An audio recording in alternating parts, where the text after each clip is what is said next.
আল্লাহ বলেন ওয়ালিসানাহু ওয়া শাফাতাইন,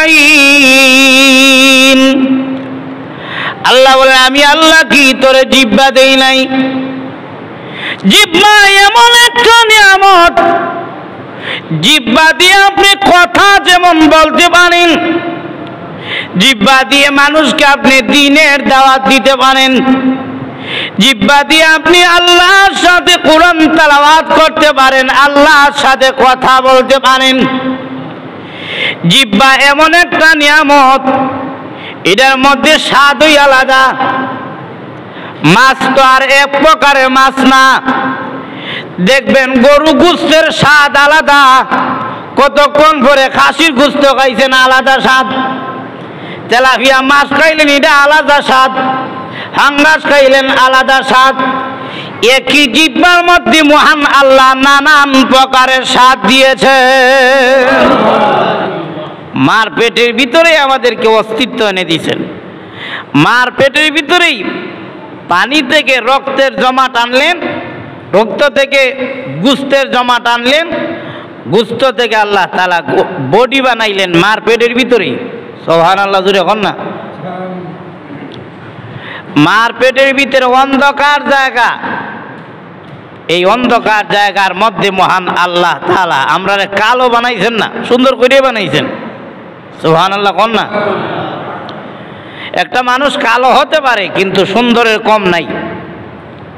একটা মানুষ কালো হইল মানুষের চাইতে সুন্দর যখন না আছে নাকি?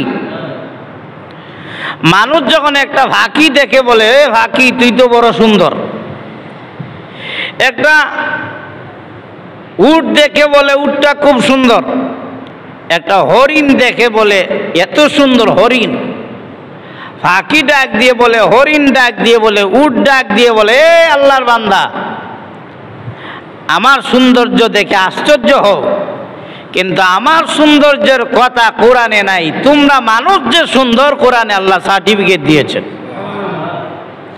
মার পেটের ভিতরে আল্লাহ তাআলা আমাদেরকে এত সুন্দর করে বানাইছেন।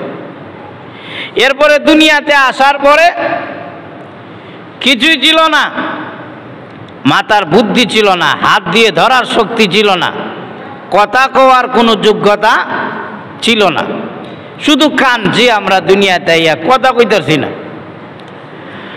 মুখের ভাষাও প্রকাশ করতে পারি নাই। কিন্তু আল্লাহ তাআলা মার অন্তরে বাচ্চার মুখের ভাষা মুখ দিয়ে না বলতে পারলো আল্লাহ তাআলা মারে বুঝাই দিয়েছেন যে বাচ্চা কাঁদে কেন। সুবহানাল্লাহ কোন না। ওয়াল্লাহু আখরাজাকুম মিন বুতুনি উম্মাহাতিকুম লা তা'লামুনা শাইআ।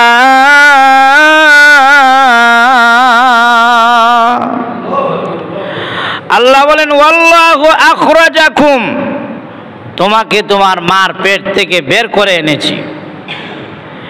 বের হওয়ার সময় ভিতরে থাকা অবস্থায় কিছুই ছিলাম না, কিন্তু বের করছেন হাত সাথে রাইখা। পাও আছে, চোখও আছে, জিহ্বাও আছে, টুটো আছে, মাথাও আছে, কিন্তু কথা নাই, হাত দিয়ে ধরার শক্তি নেই। এরপরে আমার আপনার মাথা আছে কিন্তু বুদ্ধি নেই। আল্লাহ বলেন এমন ভাবে বের করে আনলাম, আল্লাহু আখরাজাকুম, আল্লাহ তোমাদেরকে বের করে এনেছেন, মিন বুতুনি উম্মাহাতিকুম, তোমাদের মার পেট থেকে, লা তা'লামুনা শাইআ। আল্লাহ বলেন এমন অবস্থায় আল্লাহ বের করে আনছেন তুমি কিছুই জানো না, কিছুই জানা নাই তোমার, এমন অবস্থায় আল্লাহ আনলেন। আল্লাহ রাব্বুল আলামিন বলেন আনার পরে অসংখ্য গণিত নিয়ামত তোমাকে আমি আল্লাহ দিলাম এই দুনিয়াতে। সুবহানাল্লাহ বলেন। কথা বলার যোগ্যতা দিয়েছি, চোখ দিয়ে দেখবা দুনিয়াটারে, চোখের আলো আমি আল্লাহ মার পেট থেকে ফিট করে দিছি, জন্ম অন্ধ তোমারে বানাই নাই। সুবহানাল্লাহ বলেন। আর যারা অন্ধ তারা না বুঝে চোখের কি দরকার। এই চোখগুলো কি মনে করেন সরকারে দিয়েছে? না, কার দেওয়া দান? আল্লাহর দেওয়া দান। আল্লাহ বলেন চোখ এটা দুনিয়ার ক্যামেরাও ফেল। চোখে এত দূর ধরে, দুনিয়ার ক্যামেরাও এত দূর ধরে না। সুবহানাল্লাহ বলেন না? এমন একটা চোখ আল্লাহ দিছেন, এটা দিয়ে পানি বের হয় কিন্তু ভিতরে ঢুকে না। সুবহানাল্লাহ বলেন? চোখ দিয়ে পানি বের হয় কিন্তু ডুব দিয়া যদি আপনি ছায়া থাকেন, চোখ দিয়ে কি পানি ভিতরে ঢুকে? ঢুকে না। এত সুন্দর চোখ আল্লাহ দিলেন। আলাম নাজআল লাহু আইনাইন ওয়া লিসানান ওয়া শাফাতাইন।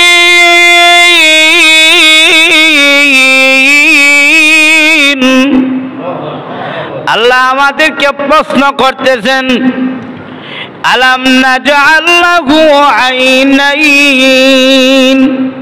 আল্লাহ বলেন বান্দা তোমাকে কি আমি দুইটা চোখ দেই নাই? এটা কি আমি আল্লাহ দেই নাই? কে দিছেন? আল্লাহ কিন্তু আমাদেরকে প্রশ্ন করতেছেন যে আমি কি তোমাদেরকে দুইটা চোখ দেই নাই? ওয়ালিসানান ওয়া শাফাতাইন। আল্লাহ বলেন আমি আল্লাহ কি তোরে জিহ্বা দেই নাই? জিহ্বাও কার দান? আর যখন না কার দান? আল্লাহ বলেন আমি আল্লাহ কি তোরে চোখ দেই নাই?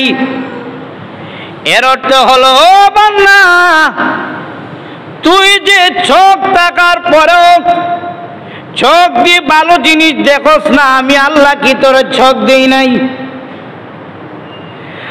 আল্লাহ বলেন ওয়ালিসানান ওয়া শাফাতাইন। রে বান্দা আমি আল্লাহ কি তোকে জিহ্বা দেই নাই? জিহ্বা আমি আল্লাহ দিলাম, চোখ আমি আল্লাহ দিলাম। চোখ দিয়ে মসজিদ দেখবি, চোখ দিয়ে কোরআন তেলাওয়াত দেখে দেখে পড়বি। জিহ্বা আমি আল্লাহ দিলাম, জিহ্বার মধ্যে আমি আল্লাহর নাম সব সময় রাখবি। জিহ্বা দিয়ে কোরআন তেলাওয়াত করবি। আমি আল্লাহ এই নিয়ামত কি তোকে দেই নাই? এমন জিহ্বা আল্লাহ রাব্বুল আলামিন দিলেন। জিহ্বা যদি না থাকে মানুষের কোনো দাম নাই। আপনি প্রয়োজনে রিক্সা ড্রাইভারের কাছে আপনার মেয়েরে দিতে রাজি হইবেন, কিন্তু জিহ্বা যেই লোকের নাই তার কাছে দিতে রাজি হইবেন না। জামাই জিহ্বা নাই। আল্লাহ বলেন ওয়ালিসানান ওয়া শাফাতাইন। আল্লাহ বলেন আমি আল্লাহ কি তোরে জিহ্বা দেই নাই? জিহ্বা এমন একটা নিয়ামত, জিহ্বা দিয়ে আপনি কথা যেমন বলতে পারেন, জিহ্বা দিয়ে মানুষকে আপনি দ্বীনের দাওয়াত দিতে পারেন, জিহ্বা দিয়ে আপনি আল্লাহর সাথে কোরআন তেলাওয়াত করতে পারেন, আল্লাহর সাথে কথা বলতে পারেন। জিহ্বা এমন একটা নিয়ামত, এটার মধ্যে স্বাদই আলাদা। মাছ তো আর এক প্রকারের মাছ না। দেখবেন গরু গোশতের স্বাদ আলাদা, কতক্ষণ পরে খাসির গোশত খাইছেন আলাদা স্বাদ, তেলাপিয়া মাছ খাইলেন এটা আলাদা স্বাদ, হাঙ্গাস খাইলেন আলাদা স্বাদ। একই জিহ্বার মধ্যে মহান আল্লাহ নানান প্রকারের স্বাদ দিয়েছে। আল্লাহ বলেন আমি কি তোরে জিহ্বা দেই নাই? আল্লাহ বলেন ও বান্দা আমি কি তোমাকে জিহ্বা দেই নাই? এই কথা বলার অর্থ হলো বান্দা এই জিহ্বা দিয়া কত কিছু খাইলে, কিন্তু কে লাগে আমার কোরআন তেলাওয়াতটা করস না। এই জন্য আল্লাহ বলেন আমি আল্লাহ কি তোমাকে জিহ্বা দেই নাই? এইভাবে অসংখ্য গণিত নিয়ামত আল্লাহ আমাদেরকে দিয়েছেন। আল্লাহ রাব্বুল আলামিন বলেন আমি আল্লাহ তোমাদের জন্য এই জমিনটাকে আমি আল্লাহ তোমাদের জন্য বিছনা বানায় দিছি। সুবহানাল্লাহ বলেন না? জমিনটারে আল্লাহ কি করছেন? বিছনা বানায় দিয়েছেন। ফিরাশা, আল্লাহ বলেন জমিনকে আমি আল্লাহ বিছানা বানায় দিলাম, মানুষের বসবাসের উপযুক্ত স্থান বানায় দিলাম। হাদিসের মধ্যে এসেছে আল্লাহ রসুল বলেন মহান আল্লাহ পুরা জমিনটাকে মানুষের জন্য পাক বানায় দিয়েছেন, অর্থাৎ নামাজের স্থান বানায় দিয়েছেন। আল্লাহ বলেন এই নিয়ামত আমি আল্লাহ তোমাদেরকে দিয়েছি। আকাশটাকে আল্লাহ বলেন আমি আল্লাহ আকাশকে তোমাদের জন্য ছাদ বানায় দিছি। এইভাবে অনেক নিয়ামত আল্লাহ রাব্বুল আলামিন দিয়েছেন। এরপরে তো আরো অনেক নিয়ামত আছে। মাতার মেধা বুদ্ধি এটাও আল্লাহর নিয়ামত। সন্তান সন্তানাদি এটাও আল্লাহর নিয়ামত। আলেম হওয়া, হাফেজ হওয়া, মুফতি হওয়া, হাফেজা হওয়া এটাও আল্লাহর নিয়ামত। আপনার ঔরসে সন্তান আসা এটাও আল্লাহর নিয়ামত। অসংখ্য গণিত নিয়ামত আল্লাহ দিয়েছেন।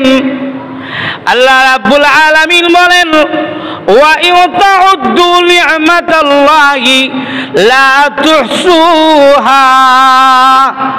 আল্লাহ বলেন আমি যত নিয়ামত দিয়েছি দুনিয়ার মানুষেরা যদি গণনা করে আমার নিয়ামত গুনতে পারবে কিন্তু শেষ করতে পারবে না। অসংখ্য গণিত নিয়ামত আল্লাহ তাআলা আমাদেরকে দিয়েছে। আল্লাহ বলে তোমরা জমিনের মধ্যে ধান ফলাও।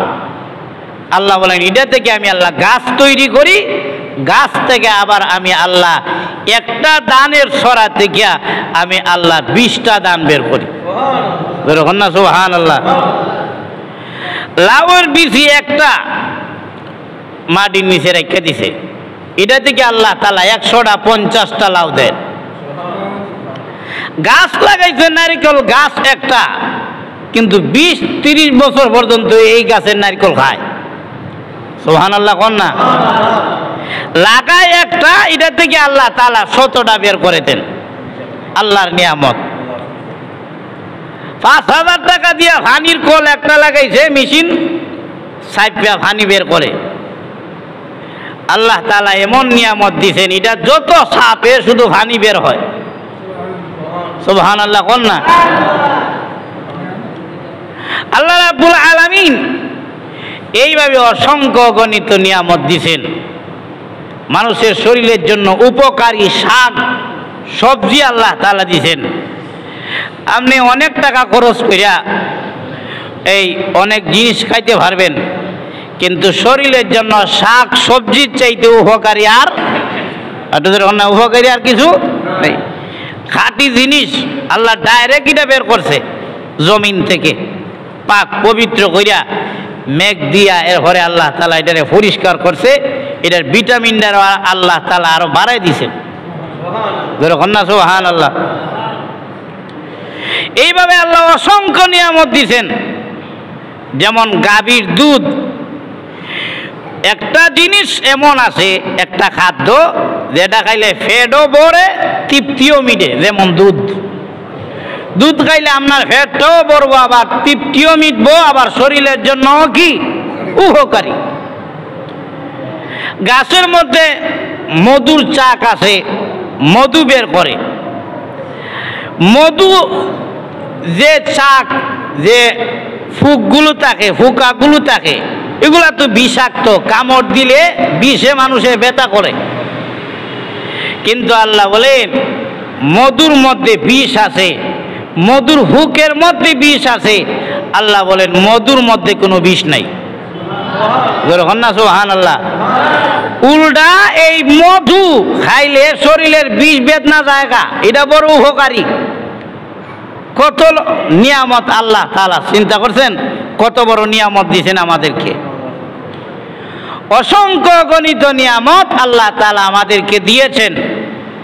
অস্বীকার করার কোনো ক্ষমতা দুনিয়ার কোনো মানুষের না আছে নাকি? নাই। আল্লাহ বলেন ও বান্দা বান্দি, এই নিয়ামতগুলো যে আমি দেই নাই, তুমি একটু অস্বীকার করে বলো যে আল্লাহ এই নিয়ামত আপনি দেন নাই, এই কথা বলবার সাহস এই পৃথিবীর কারো? আল্লাহ প্রশ্ন করতেছেন, আল্লাহ বলতেছেন فَبِأَيِّ آلَاءِ رَبِّكُمَا تُكَذِّبَانِ।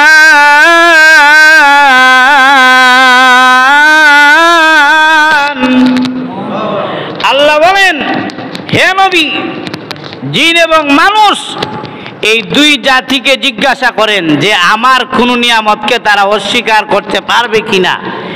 এক কথায় অর্থ হইল, এক কথায় জবাব হইল, আল্লাহর কোন নিয়ামতকে অস্বীকার করার মতো যোগ্যতা সাহস কারো এখন না। আল্লাহ রাব্বুল আলামিন অসংখ্য গণিত নিয়ামত যেমন দিছেন, নিয়ামতের হিসাবও আল্লাহ তাআলা নিবেন। আল্লাহ যেমন নিয়ামত দিছেন, নিয়ামতের হিসাবও আল্লাহ এখন না। কুল্লু উলাইকা কানা আনহু মাসউলা। আল্লাহ বলেন, প্রত্যেক নিয়ামত সম্পর্কে আমি আল্লাহ তোমাদেরকে জিজ্ঞাসিত করব। নিয়ামতের জবাব প্রত্যেকেই দিতে হবে। সুম্মা লাতুসআলুন্না ইয়াওমাইযিন আনিন নাঈম।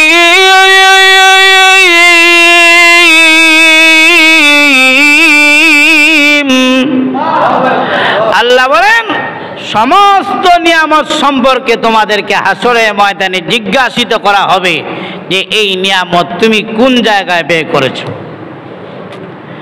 আল্লাহ রাব্বুল আলামিন যত নিয়ামত দিয়েছেন প্রত্যেকটা নিয়ামতের হিসাব আল্লাহ তাআলা যখন না নিবেন কিনা? নিবেন। জীবন আল্লাহর দেওয়া নিয়ামত, সময় আল্লাহর দেওয়া নিয়ামত। সময় আমরা কোন রাস্তায় ব্যয় করেছি আল্লাহ এর হিসাব নিবেন। টাকা আমরা কিভাবে উপার্জন করেছি, হালাল পন্থায় টাকা উপার্জন করেছি নাকি হারাম পন্থায়, এর জবাবও আল্লাহর কাছে দিতে হবে, এর হিসাবও আল্লাহ নিবেন। হালাল পন্থায় যদি আমরা টাকা রুজি রোজগার করে থাকি, হারাম পন্থায় খরচ করছে কিনা, আমরা এই টাকাটা কোন রাস্তায় খরচ করেছি, এর জবাবও আল্লাহ তাআলা নিবেন। আমাদেরকে যে আল্লাহ রাব্বুল আলামিন যেই যৌবন দিয়েছেন, আল্লাহ তাআলা এই যৌবনের হিসাব হাসরে ময়দানে এখন না নিবেন কি নিবেন না? আল্লাহ তাআলা অসংখ্য গণিত নিয়ামত দিয়েছেন, এর হিসাবও আল্লাহ তাআলা নিবেন। আল্লাহ রসুল বলেন, কিয়ামতের কঠিন ময়দানে আল্লাহর নিয়ামতের হিসাব দিয়া কোনো মানুষ জান্নাতে যেতে পারবে না। সুবহানাল্লাহ, জোরে এখন না। আল্লাহর যত নিয়ামত আছে সব নিয়ামত কিন্তু আমরা বুক করতেছি, আমরা সব নিয়ামত বুক করতেছি, কিন্তু আল্লাহ তাআলা যদি হাসরের ময়দানে নিয়ামত সম্পর্কে জিজ্ঞাসিত করেন, সব নিয়ামতের হিসাব দেওয়া পঙ্খানুপুঙ্খভাবে প্রত্যেকটার পরিপূর্ণ হিসাব দেওয়া কি আমাদের পক্ষে সম্ভব? এখন না, কোনোদিন সম্ভব না। আল্লাহ তাআলার কাছে আমরা আটকা পড়ে যাব। এই জন্য আল্লাহ রাব্বুল আলামিন বলেন, প্রত্যেকটা নিয়ামত সম্পর্কে জিজ্ঞাসিত করা হবে। আর রসুল বলেন, আল্লাহর নিয়ামতের হিসাব দিয়া কোনো মানুষ জান্নাতে যেতে, তাহলে জান্নাতে যাইব কিভাবে? বলে মানুষ জান্নাতে যাবে মহান আল্লাহ তাআলার দয়ায়। সুবহানাল্লাহ বলেন না। নিয়ামত যে বুক করেছি, নিয়ামতের শুকর তো দুনিয়াতে আমরা আদায় করতে পারবো না, তাহলে হিসাব দিব কিভাবে? হিসাব যেহেতু দিতে পারবো না, তাহলে জান্নাতে যাওয়া সম্ভব না। আল্লাহ রসুল বলেন, জান্নাতে একমাত্র মানুষ যাবে আল্লাহ তাআলার দয়ায়। যখন না সুবহানাল্লাহ। আপনি আমল দিয়ে জান্নাতে যাইবেন কি? আমল হইল উসিলা, আল্লাহর দয়া হইল আসল। আমল কি? যখন না, আমল কি? উসিলা। এমপি মন্ত্রীর কাছে যদি যাইতে হয়, মানে একটা সাইন যদি নিতে হয়, দস্তখত নিতে হয়, এটা এমপি মন্ত্রীর কাছে যাইতে হইলে মাঝখানে একটা কি লাগে? যখন না কি লাগে? উসিলা লাগে। মাঝখানে একজন মাধ্যম লাগে। চেয়ারম্যানের কাছে যাইতে হইলেও মেম্বার লাগে। এইভাবে এমপি মন্ত্রীর কাছে যাইতে হইলেও মাঝখানে কি লাগে? মাধ্যম লাগে। আমলটা হলো জান্নাতে যাওয়ার উসিলা, কিন্তু জান্নাত দিবেন আল্লাহর দয়ায়। কোনো মানুষ আমলের দ্বারা জান্নাতে যেতে পারবে না, আল্লাহ তাআলার দয়া যদি না হয়। যেমন হাসরের ময়দানে আল্লাহ তাআলা এক লোককে বলবেন যে তুমি জান্নাতে চলে যাও, তোমার 500 বছরের আমল আছে। এর না আল্লাহ তাআলা বলবেন যে হে বান্দা, তুমি আমার দয়ায় জান্নাতে চলে যাও। হে তো সুবহানাল্লাহ কইয়া জান্নাতে যাওয়ার কথা, হে ওইটা কয় আল্লাহ আপনার দয়ায় কেন আমি জান্নাতে যাব? আমার তো 500 বছরের আমল আছে। সুবহানাল্লাহ বল না। আমরা বাঁচি কত বছর? 10 বছর, 20 বছর, 30 বছর, 50, 60, 70, 100। আর এই লোক বলতেছে আল্লাহ আপনার দয়ায় জান্নাতে যাব না, কারণ আমার কাছে নেক আছে কয় বছরের? 500 বছরের নেক আমল দিয়ে জান্নাতে যাব। আল্লাহ তাআলা বললেন ঠিক আছে যাও, 500 বছরের নেক আমল দিয়া জান্নাতে যাও। আসলে ময়দানে দৌড়াচ্ছে জান্নাতে যাওয়ার জন্য, কিন্তু মাথার উপরে সূর্য যখন এসে গেছে, নিচের জমিন তামা হয়ে গেছে, তার কলজা শুকায় গেছে, পানির পিপাসা লেগেছে। এক ফেরেশতা পানি লয়ে যাইতেছে, জিজ্ঞাসা করে এখানে কি বিশুদ্ধ পানি আছে? বলে হ্যাঁ, আমাকে কিছু পানি দেন, আমার তো কলজাটা একেবারে হুড়ে গেছে গা পানির পিপাসায়। ফেরেশতা তখন বলবে এখান থেকে যদি 1 গ্লাস পানি পান করতে হয় তাহলে 500 বছরের আমল লাগে। সুবহানাল্লাহ। কয় শত বছরের আমল লাগে? কলজা হুইরা যাইতেছে গা, এখন কি আর আমলের চিন্তা করব? বলে ঠিক আছে 500 বছরের আমল আপনারে দিয়ে দিলাম, আমার 1 গ্লাস পানি দেন। 1 গ্লাস পানি খাইছে, পুরা পেট ভরবো দূরের কথা, এক কুনাই তো পড়ছে না।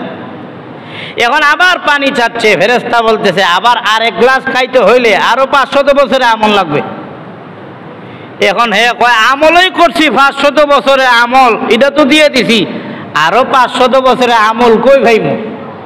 তখন পিপাসার্থ অবস্থায় আল্লাহর কাছে চলে গেছে, প্রভু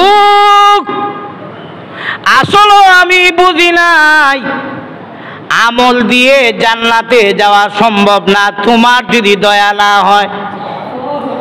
প্রভু আমি বুঝতে পেরেছি তোমার দয়া মায়া ছাড়া তোমার কোনো বান্দা বান্দি জান্নাতে যেতে পারবে না।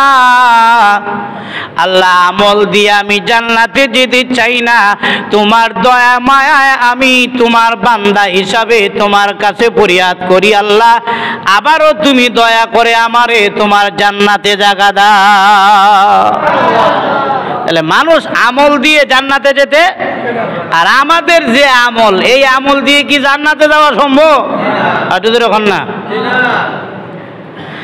আল্লাহ রাব্বুল আলামিন জাহান্নামের ভিতরে হাদিসের মধ্যে ঘটনা এসেছে, জাহান্নামের ভিতরে 2 জাহান্নামী চিৎকার মেরে মেরে কানবে, আর ইয়া হান্নান ইয়া মান্নান বলে কানবে। আল্লাহ রাব্বুল আলামিন ফেরেশতার মাধ্যমে জাহান্নাম থেকে ওই 2 জাহান্নামীকে তুলে আনবেন। আনার পরে আল্লাহ রাব্বুল আলামিন জিজ্ঞাসা করবেন, বান্দারে জাহান্নামের আগুনের মধ্যে পুরানো অবস্থায় আছো, পুইরা পুইরা আমি আল্লাহর ইয়া হান্নান ইয়া মান্নান বলে কেন কান্দো? 2 বান্দা ডাক দিয়ে বলে, প্রভু গো গুনাহ করে ফেলেছি, বুঝি নাই অন্যায় করে ফেলেছি, গুনার কারণে জাহান্নামের শাস্তি ভোগ করতেছি। যদিও জাহান্নামে জ্বলি আমাদের গুনার কারণে, পাপের কারণে, কিন্তু আমরা এই বিশ্বাস রাখি তোমার দয়া ছাড়া এই জাহান্নাম থেকে মুক্তি পাওয়ার আশা নাই। আল্লাহ তোমার দয়া ছাড়া জান্নাতে যাওয়ার কোনো উপায়, এখান থেকে যদি বাঁচাইতে হয় আল্লাহ আপনার দয়া লাগবে। আল্লাহ বলবেন, রে বান্দা পাপ করলি কেন, জিনা করলি কেন? বান্দা কোনো জবাব দিতে পারবে না। আল্লাহ বলবেন, নামাজ পড়লি না কেন? বান্দা কোনো জবাব দিতে পারবে না। আল্লাহ যখন বলবেন বান্দারে রোজা রাখলি না কেন, কোনো জবাব দিতে পারবে না। আল্লাহ যখন বলবেন বান্দারে সুদ খাইলি কেন, কোনো জবাব দিতে পারবে না। তখন আল্লাহ আবার বলবেন যাও জাহান্নামের মধ্যে গিয়ে আবার হইরা যাও গা, তোদেরকে আমি আল্লাহ মাফ করব না। বলতে দেরি হয়েছে, দুইজন থেকে একজন লাভ দিয়ে জাহান্নামের মধ্যে তাড়াতাড়ি গিয়া হয়ে গেছে গা। বুঝা যায় এটা জান্নাত। জাহান্নামের আগুনে তাড়াতাড়ি গিয়া পড়ছে। আর দুইজন থেকে একজন তো হয়ে গেছে গা, আরেকজন রয়ে গেছে। হে যায় জাহান্নামের দিকে আর আল্লাহর দিকে বারবার ঘুরে তাকায়, আল্লাহর দিকে তাকায় আর চুকের পানি ছেড়ে দিয়ে কান্দে, আর টুটটারে বেকা করে কইয়া কান্দা শুরু করে দিছে। আল্লাহ রাব্বুল আলামিন বলবেন, এ জাহান্নামী পাপিষ্ঠ বান্দা, দুইজনকে বললাম জাহান্নামে যাওয়ার জন্য, একজন গিয়ে তাড়াতাড়ি পড়ে গেল, আর তুই দি আমার দিকে তাকায় তাকায় যাস, বারবার কেন ঘুরে ঘুরে তাকাস আর কান্দোস? ওই লোকটি ডাক দিয়ে বলবে, প্রভু দুনিয়াতে যখন দুষ্টামি করতাম, মার কাজে যখন বাধা দিতাম, মা তখন আমাকে ছোট থাপ্পড় দিতেন আর বলতেন কাম তো পারোসই না, মাঝখানে কাজে বাধা দেস, যা এখান থেকে চলে যা। মার দিকে তাকায় তাকায় কাঁদতাম আর বলতাম মা গো আমি কিন্তু যাইতেছি গা। মা তখন আমার দিকে তাকাইতেন না, আবার বলতাম মা গো চইলা যাইগা, মা কিন্তু আমার দিকে তাকাইতেন না। তৃতীয়বার যখন বলতাম মা চলে যাচ্ছি আর আসবো না, যেই মাত্র টুটটা ভেঙে আর চোখ দিয়ে যখন পানি বের করে দিতাম, সন্তানের কান্না দেখে মা সহ্য করতে পারতেন না। সন্তানের কাছে এসে সন্তানরে বুকের সাথে জড়াইয়া মা বলতেন, ছেলেরে তুই যাস না, তুই চলে গেলে আমি মার বড় কষ্ট লাগে, আমার অপরাধগুলো মাফ করে দিতেন। আল্লাহ আমার কান্না দেখে যদি আমার মার দয়া লাগে, আল্লাহ তুমি না রহমানুর রাহিমিন, তোমার দয়া মায়া না মার চাইতে কোটি গুণ বেশি। আমি জাহান্নামে লাভ দেই নাই, তোমার দিকে তাকায় তাকায় কাঁদতেছি, মার যদি দয়া লাগে আমার কান্না দেখে তোমারও তো দয়া লেগে যেতে পারে।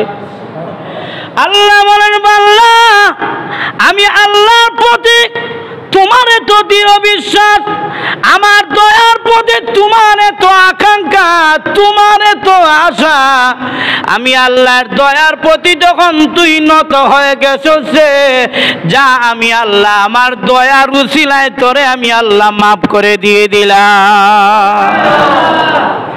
আরেকটা গিয়ে তাড়াতাড়ি পড়ে গেছি জাহান্নামের মধ্যে। আল্লাহ রাব্বুল আলামিন তারে আনলেন ডাক দিয়ে, কিরে বান্দা জাহান্নামে পড়তে ভালো লাগে নাকি? বলতে দেরি হইছে, তুই দি জাহান্নামে পড়তে দেরি হইলে না। এমনি লোকটি ডাক দিয়ে বলবে, প্রভু গো শখে জ্বলি নাই, এখন এতদিন জ্বলেছি আমার গুনার কারণে, আর এখন তাড়াতাড়ি গিয়ে জাহান্নামের আগুনে পড়ে গেলাম তোমার হুকুম পালন করার কারণে। আল্লাহ তুমি দুনিয়াতে বলেছিলে নামাজ পড়ার কথা, আমি নামাজ পড়ি নাই। রোজা রাখার কথা বলেছিলে, আমি রোজা রাখি নাই। হালাল টাকা রোজগার করার কথা বলেছিলে, আমি হালাল টাকা রুজি রোজগার করি নাই। আল্লাহ তুমি বলেছিলে কোরআন তেলাওয়াত করার কথা, আমি কোরআন তেলাওয়াত করি নাই। তোমার কোনো বিধান আমি মানি নাই। আল্লাহ দুনিয়াতে তোমার কোনো হুকুম মানি নাই। আজকে যখন তুমি জাহান্নামের মধ্যে আমাকে পড়ে যাওয়ার জন্য বললে, মনে মনে চিন্তা করলাম দুনিয়াতে তোমার কোনো হুকুম মানি নাই, আজকে হয়তো একটা হুকুম মেনে নেই। আল্লাহ তখন ডাক দিয়ে বলবেন, বান্দারে আমার হুকুমের প্রতি তুই তখন নত হয়ে গেলি, যা আমি আল্লাহ তোরও মাফ করে দিয়ে জান্নাতে যাওয়ার অনুমতি দিয়ে দিলাম। কোন মানুষ আমল দিয়ে জান্নাতে যেতে পারবে পারবে না, একমাত্র আল্লাহর দয়া। এজন্য মহান আল্লাহ রাব্বুল আলামিন আমাদেরকে অসংখ্য অগণিত নিয়ামত দিয়েছেন। আল্লাহ রাব্বুল আলামিনের দয়ার চাইতে বড় নিয়ামত আর কিছু হতে পারে না। আল্লাহর দয়ার পরে আল্লাহ তাআলা আমাদেরকে শ্রেষ্ঠ একটা নিয়ামত দিয়েছেন, যেই নিয়ামতের নাম হলো কোরআনে কারীম। এই কোরআনে কারীম হলো শ্রেষ্ঠ নিয়ামত। এটা দুনিয়াতেও কাজে লাগে, আখিরাতেও। আর যদি এখন না, এই সমাজ যদি সভ্যতার কাতারে ফিরতে হয়, কোরআন দিয়ে ফিরতে হবে। কোরআনের আইন ছাড়া, কোরআনের বিধান ছাড়া দুনিয়া এবং আখিরাতে শান্তির আশা করা, আর যদি এখন আশা করা। আপনারা কি মনে করেন কোরআনের আইনের চাইতে, কোরআনের নীতিমালার চাইতে শ্রেষ্ঠ কোনো নীতিমালা আর কোনো কিছু আছে? আর যদি এখন না, সর্বোচ্চ নীতিমালা, একেবারে আদর্শ যেটা আমাদের জন্য, এটা হলো কোরআনের আইন। আল্লাহ পাক আমাদেরকে কোরআনের আইন ফরজ করে দিয়েছেন। কোরআনের আইন মানা মানুষের জন্য কি? আর যদি এখন না, কোরআনের আইন মানা কি? ফরজ। এই জন্য কোরআনের আইন মানতে হবে। কোরআনের আইন হলো মানুষ জীবন যাবে কিন্তু ঈমান ছাড়বে। আর যদি এখন না, ঈমান ছাড়বে। আল্লাহ তাআলা আমাদের প্রত্যেককে আল্লাহর খাঁটি গোলাম হিসাবে কবুল করেন। সবাই বলি আমিন। ওয়া আখির দাওয়াহুম আলহামদুলিল্লাহি রাব্বিল আলামিন।